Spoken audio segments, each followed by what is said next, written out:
And I'm also going to add I'm a little bit biased because I have 2 master's degrees and a PhD.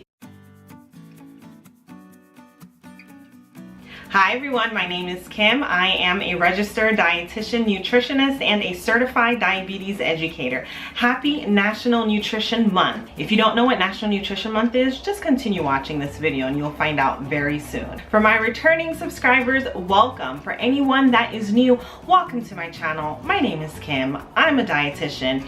Familiarize yourself with my channel, with my videos, with my content, and make sure that you comment, like, and subscribe. So let me just catch you up to speed if you did not already know. March is National Nutrition Month, which is a nutrition educational as well as informational campaign. So last week I asked you guys to go ahead and shoot me your food and nutrition related questions. And oh boy, you guys definitely did. I'm actually going to have to make 2 videos. So part 1 you'll see today and part 2 you'll see next week. So for part 1, I wanted to invite a very special guest. Her name is Dr. Amy Knoblock-Hahn, and she was my internship director. I love this lady to pieces. You guys just don't know. She has taught me so much. So let me just give you guys a brief background of Dr. Amy, which you can also find in my description box below. So Dr. Amy has 2 masters and a PhD. Her focus is public health with an emphasis in health promotion, disease prevention, and chronic disease self-management. She was an internship director for 10 years at the VA Medical Center before she decided to take a position as the health promotion and disease prevention manager. She teaches public health to graduates as well as undergraduates currently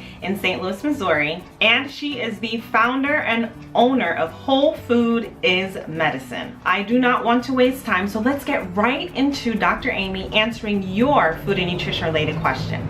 I'm a registered dietitian nutritionist, and I'm the owner and founder of Whole30 Medicine. March is National Nutrition Month, and in honor of this month-long celebration, I have been asked to respond to some questions about nutrition that have been sent my way. The first question is, to what extent can an RD-to-be provide nutrition information and advice when they're not credentialed? It really depends on where you live and what type of setting you practice. You can do general wellness counseling, but not medical nutrition therapy. So until you get your license and your degree and your certification, you cannot do medical nutrition therapy.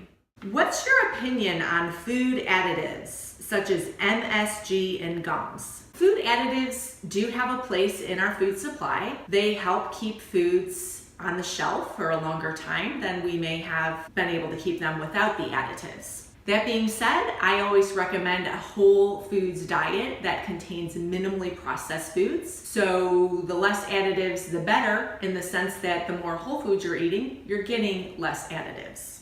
What's your opinion on the Whole30 diet? Do certain foods make you bloated? Or does that have to do with a person's hormones and body in general?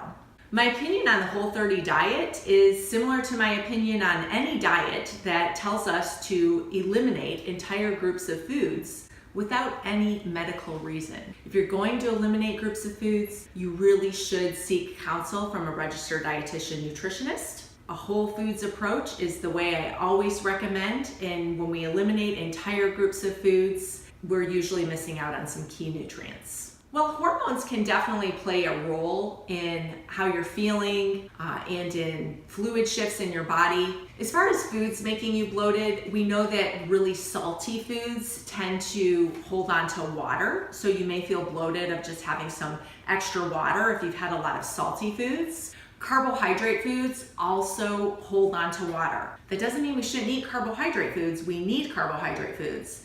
But what it does mean is that people who do lose a lot of weight when they stop eating carbs, they're losing water weight, not fat.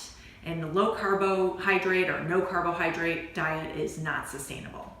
What are your thoughts on keto? Well, ketogenic diets have been medically shown to help some people with epilepsy or seizures. If you don't fall into this category, I don't recommend keto. What are your thoughts on integrative and functional therapies in dietetics? Well, this is a really exciting time to be a dietitian. This is an emerging field for dietitians, looking at integrative and functional medicine, which really looks at the root cause of a problem and may include exploring areas that are not explored in traditional dietetics, such as genetics and certain biochemical tests. So I think it's a great time to be studying this area and for all of us to learn more about these opportunities. Currently, I live in India, and I will be receiving my bachelor degree in nutrition and dietetics soon. I will be moving to Chicago to pursue a master's in nutrition and dietetics. What should I expect? You should expect to work hard, probably like you've already worked so hard to get your bachelor's degree. I encourage you to take advantage of all of the opportunities that come your way. Chicago is a great big city with lots of great food choices, so I hope you enjoy your time studying there. Which oils are best? Well, that really depends on how you plan on using the oil. Extra virgin olive oil is a great oil for using on salads or for drizzling a little on roasted vegetables, but not for cooking. If you want to do high temperature cooking, I recommend canola oil and peanut oil. There are a lot of other fancy oils out in the market, but I'm not going to go into those because I really like to keep it simple. And those are some basic things that I keep on hand in my house all the time. What are the dietary choices for someone with deficiencies of iron and B12 who has Crohn's disease? Well, Crohn's disease affects all individuals a little differently, and this is not my area of expertise. But that being said, B12 is only found in animal foods. So if you choose not to eat meats or have dairy products, you're going to need to supplement. Or if you can't tolerate those, you're going to need to supplement. Similarly, iron is found in plant-based foods as well as animal foods, protein foods in general. Some good plant sources are beans, lentils, and spinach. And then in animal foods, lean protein foods, the meats are going to be where you're going to get the iron. Again, if you can't tolerate those, a supplement would be recommended. I'd also encourage you to consult a dietitian who does specialize in this area of dietetics. What are your thoughts on the move to change the entry level from a bachelor's to a master's in 2024?